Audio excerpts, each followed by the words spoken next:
Dias, o governo federal lançou 4 eixos temáticos de combate ao crime no Brasil. Eu recebi aqui o secretário de Segurança Pública Nacional, que verdadeiramente eu admiro, que é o Chico Lucas, tá? Ele veio do Piauí. Piauí é um estado que inovou muito na segurança pública. Esse projeto de recuperação de celular, hoje imitado, copiado por 27 estados da federação, começou no Piauí. Lá tem redução de homicídio e eu recebi ele aqui. Gostei do papo com ele, foi um papo muito franco. E nós conversamos sobre os eixos temáticos que o governo federal escolheu. Follow the money, Faria Lima, buscar o dinheiro do PCC na lavagem, né? Obstacular a chegada de fuzis nas capitais, não tem como não gostar disso.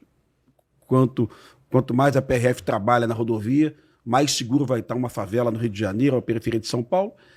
A questão que envolve equipar presídios, 120 presídios no Brasil com bloqueadores de celulares. E, por último, o governo federal fala da resolução de homicídios, que o Cajueiro colocou isso aqui. Equipar os IMLs, os Institutos Médico Legal, né? E equipar também as divisões de homicídio para elucidar mais homicídios. No final, o governo federal não fala do que mais impacta a periferia no Brasil, que você está vendo, você está visitando, que é o domínio territorial. É a barricada, a pichação do CV. Eu não sei porque o governo federal deixou para trás isso. Eu até tenho algumas teorias sobre isso. Talvez a esquerda brasileira entenda como recuperação de território, operação de alta letalidade, não necessariamente uma coisa tem a ver com a outra. Mas não sei se você conhece esses eixos. Eu só condeno esses eixos temáticos pela ausência da recuperação do território. Eu gosto de tudo. Mas quando o governo federal fala que recuperar o território não é uma prioridade, né? Isso me preocupa muito. Eu acho que a obsessão nossa da segurança pública deveria ser retirar a barricada e retirar todas as pichações de CV de todas as periferias do Brasil. Nem que eu chame o prefeito, tu vai ser meu parceiro nisso. Você está atento a isso? E nessa escala que eu te coloquei de prioridades, a recuperação do território, qual é a tua prioridade? Zero. Dia seguinte. Dia seguinte, porque assim, o presidente da República, ele tem como dever, junto com as Forças Armadas, zelar pela integridade do território nacional. Portanto, eu vou estar, a partir do dia 1, assumindo o mandato, em descumprimento do meu papel como presidente, ao não zelar pela preservação do território. Então, é obrigação, e tem que ser uma obsessão. Eu vou falar porque que eu, ponto a ponto, quando eu pego essas prioridades, eu concordo com elas. Só que elas partem sempre de uma premissa, e essa é a premissa que vai na questão do território. É a premissa, assim, que eu vou enfrentar o topo da cadeia alimentar, a Faria Lima. Não, por que não entram com fuzil na Faria Lima? E aí esquecem o outro lado, que é o lado ideologicamente conveniente para eles. Eles gostam da tomada do crime organizado na favela. Eles enxergam isso como um elemento fundante da ideia de luta de classe. Há muito tempo se discute isso. Foi discutido agora por parte do PSOL trazer o Oruan como candidato, porque eles falam, olha como o Oruan tá sublevando as massas na favela. Pô, o Oruan é do Comando Vermelho. O MC postou do Comando Vermelho. Então, eles acreditam nisso. É uma crença verdadeira. E em muitos estados, eu vou tomar processo e condenação de novo, em muitos estados a relação é total. Então assim, vou falar aqui, o Eumano lá no Ceará, eu vou tomar outra condenação no Ceará, o Eumano no Ceará, ele é conivente, para dizer o mínimo, com a tomada territorial, e depois os candidatos dele fazem campanha nessas regiões. O prefeito lá de Santa Quitéria, que era ligado ao Comando Vermelho, é aliado dele, era aliado, que depois foi afastado, mas era aliado dele. O Lula veio aqui e eu vou profetizar, provavelmente o Lula vai fazer campanha em favelas controladas pelo Comando Vermelho. Aí depois eles falam, não, porque a gente tá fazendo uma operação utilizando muita inteligência. Eles adoram usar o termo inteligência. Muita inteligência pra pegar com o COAF, pra pegar o PCC e tal. Tô junto, vamos fazer isso. Agora, você não vai conseguir desmontar a operação do PCC só com isso. Você vai ter que retomar o controle do Porto de Santos e retomar o controle territorial da Baixada Santista. Baixada Santista, pra quem tá nos ouvindo, é igual aqui no Rio. É o tipo de ocupação similar, montanhosa, favela, montanha, fuzil. Mata Atlântica. Exato, é igualzinho. Então, vai ficar falando assim, não, vou pegar aqui, eu vou pegar o Bitcoin do cara. Não vai pegar só o Bitcoin. Assim como vai precisar ir lá na fronteira com Bolívia e com Paraguai, resolver a entrada não só do fuzil, mas da droga. Porque ali, por exemplo, que o PCC, ele é brabo, né? Essas brigas pra pegar o controle nas rotas de fronteira, ele é brabo. Então, vai ter que fazer isso. Só que eles convenientemente não entram nesses assuntos. Assim como eles convenientemente não entram na questão da cultura do tráfico na favela, da cultura de pobreza da favela e da transformação da favela numa espécie de uma fortaleza ideológica do inimigo. Então eu só acho conveniente ele falar isso. Porque eu concordo pontualmente nisso e vamos aplicar. Vambora. Mas ocupação territorial e a libertação daquelas pessoas, daquela subcultura horrorosa, vai ter que ser feito também. Perfeito. Cajueiro, pergunta? Tem sim, inclusive eu quase interrompi porque eu estava gostando do que foi falado, né? Curte Oruan, Cajueiro? Curte Oruan? Você curte Oruan? Quer ouvir um oruanzinho? Não, de jeito nenhum, em nada. Porque ele serviu, esse cara comandou a UPP mais difícil do Brasil, que é o UPP do Complexo Alemão. Comandou por quanto tempo, Cajueiro? Foi um ano. Cabe até comentar que a maioria da população que mora nas favelas não gosta nem de baile funk, só que não podem declarar isso, mas é o fato. A pergunta, né? Vários dados apontam que nós só enxergamos a ponta do iceberg do narcotráfico, do narconegócio, do narcoterror, da narcocultura. É o que a gente vê. 90% disso está sustentado por uma base profunda de narcoterror, poder institucional e narcocultura, que envolve lavagem de dinheiro, infiltração política, né, infiltração no judiciário e apoio da mídia. A isso a gente associa o que nós chamamos de sofisma de Sherwood. Sherwood é aquela local, né, uma floresta, né, na Inglaterra em que viveu Robin Hood, Lady Marian, Fred Tuck, João Pequeno. Era um negócio ideal, né? Um idealismo, quase um paraíso, com honra, lealdade, justiça, dignidade. E aí criam aberrações como a DPF 635, né, que trata de N dificuldades para a polícia poder entrar, tendo trechos.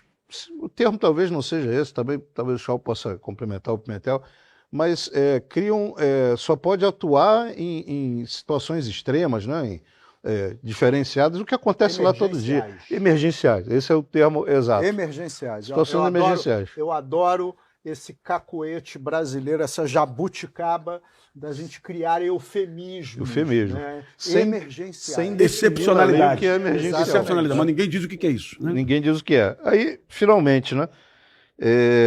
Essa situação toda, nós presenciamos, vimos lá, violação de mulheres, né?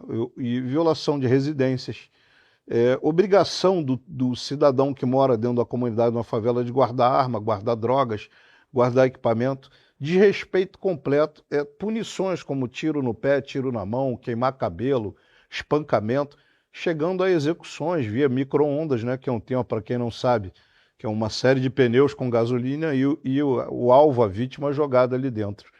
Como é que o senhor pretende combater isso e acabar de vez com essa ideia de que a polícia entra nesses locais emergencialmente, enquanto nas nossas residências passa a patrulha todo dia em frente da nossa casa?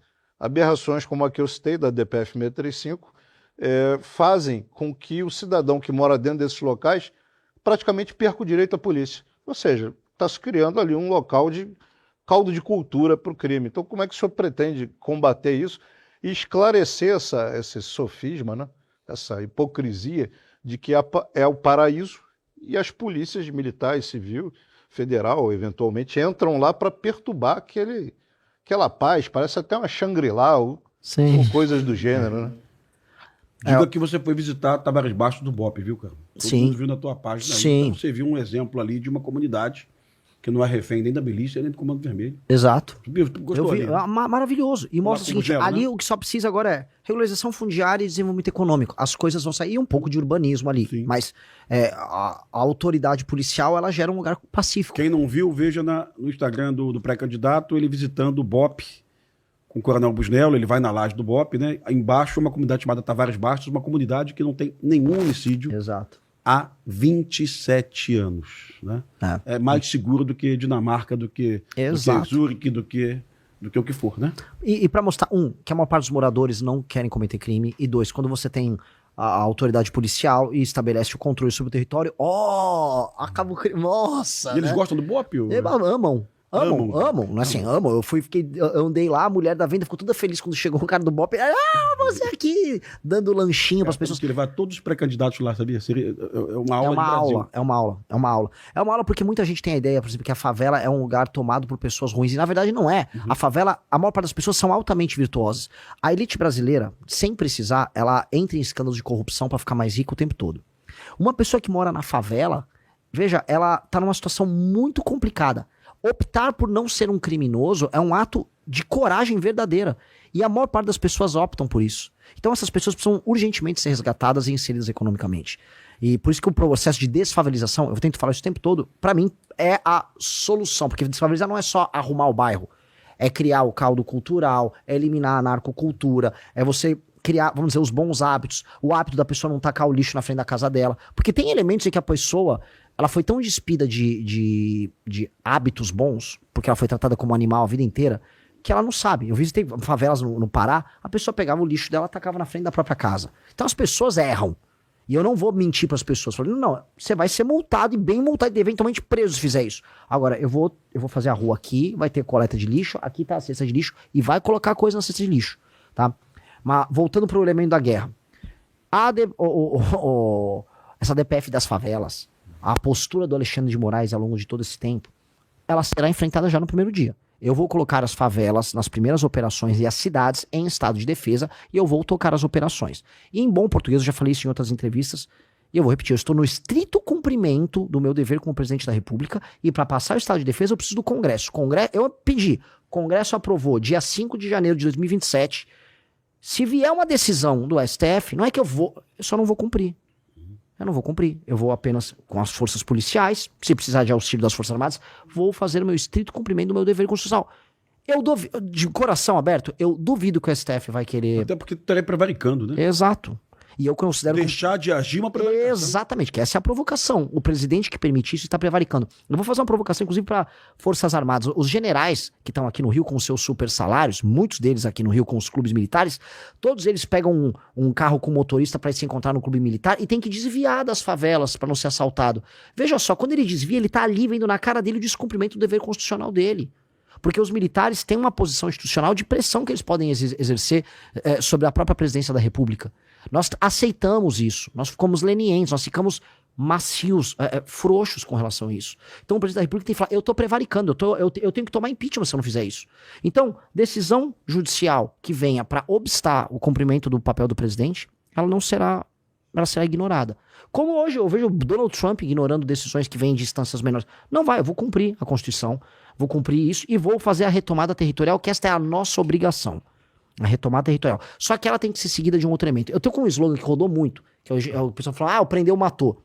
Isso é um slogan que a gente criou numa live. Mas depois eu falei, depois do prendeu, matou, vem o bandeira, quartel, escola, que tem muito a ver com essa discussão que houve sobre o UPP, que é fazer uma espécie de UPP nacional e direito. Que a gente tem que ter um Estatuto Nacional da Desfavelização, que envolve desde investimento em infraestrutura, leilão reverso com participação da iniciativa privada, verticalização, criação de ruas e vias, leis muito claras e muito pesadas para não haver o processo de refavelização desses lugares, tá? Presença do Estado, desconstrução inteira da ideia de crime organizado, aí vem as mudanças da lei penal, direito penal do inimigo, e usar as escolas como centros estratégicos de formação de uma nova juventude, especialmente com os meninos. De maneira clara, é uma questão lógica. Quem é a força de reposição do crime organizado? É um homem jovem. Quem é esse homem jovem? Em geral, esse homem jovem tem um desempenho escolar muito ruim, ele não teve a presença masculina dentro de casa, ele já é um jovem complicado já na escola, isso já é detectado no ambiente escolar, e ele vem de uma família mais humilde, presente em periferias de grandes cidades. A estatística quase toda é coberta por esses dados. Pois bem, essa criança está na escola nós temos que atuar junto com essa criança. A escola tem que ser um centro formador desse jovem para torná-lo um cidadão e torná-lo próximo da polícia. Inclusive a polícia fazer recrutamento de jovens que vão trabalhar com ela já na comunidade. Então a escola é um centro nevrálgico, que é o que eu chamo de bandeira quartel escola. Ela é cívico-militar? Pode ser. Alguns lugares sim, outros não. Não dá pra... Muita gente fala, Renan, você gosta desse modelo cívico-militar? Adoro, só que custa muito mais caro. E, infelizmente eu vivo num país quebrado, eu vou precisar fazer minhas reformas fiscais para resolver. Adoraria ter escola cívico-militar em todos os lugares, porque funciona e tá comprovado que funciona. Dito isso, eu posso trazer disciplina e colocar parceria com a polícia em escolas que não são cívico-militar, que eu consigo equilibrar o melhor dos dois mundos. Mas em regiões que a gente retomou do crime organizado, as escolas serão cívico-militares.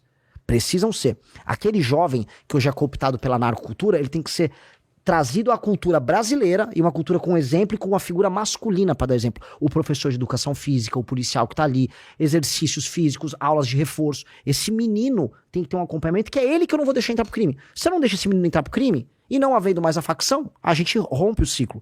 Que é tentar fazer o que a UPP fez, agora de uma maneira nacional, que eu tô falando, o Estatuto Nacional da Desfavelização, com o segundo slogan que eu chamo de bandeira quartel escola, tomei o território, bandeira nacional, ou seja, aquilo voltou a pertencer ao Estado brasileiro, quartel, as forças policiais vão montar um aparato logístico e operacional para manter o controle sobre aquilo, e a escola, a formação do jovem. Esta é a ideia da desfavelização nossa, para a gente romper esse ciclo, que é um processo que vai demorar 10 a 15 anos, para transformar o Brasil num lugar, e as nossas cidades em lugares habitáveis. Olha, Renan, eu gosto tanto dessa ideia que, assim, eu sei que a gente nem sempre pode ter o Ministério das Cidades, mas o Ministério da Desfavelização seria uma coisa... Mas esse é o meu... Seria uma política, né, acabar com essas condições subhumanas que a gente viaja pelo Brasil e você conheceu aí. Nós temos palafitas até hoje em muitas capitais do Nordeste, a gente vê palafitas, né? Condições assim, de extrema miserabilidade. Temos a Rocinha no Rio de Janeiro, pouca gente sabe, 77 mil habitantes, mas a Rocinha ainda tem muita tuberculose. A Rocinha tem ruas tão profundas que o sol só bate meio-dia. 9 da manhã não bate sol, 2 da tarde não bate sol, né? Tu bota a mão na parede na Rocinha, a qualquer hora do dia, a parede está gelada, mesmo no verão. Então é deprimente você enxergar isso em pleno século XXI. Gostei da ideia. Cajueiro, mais pergunta? Tem sim.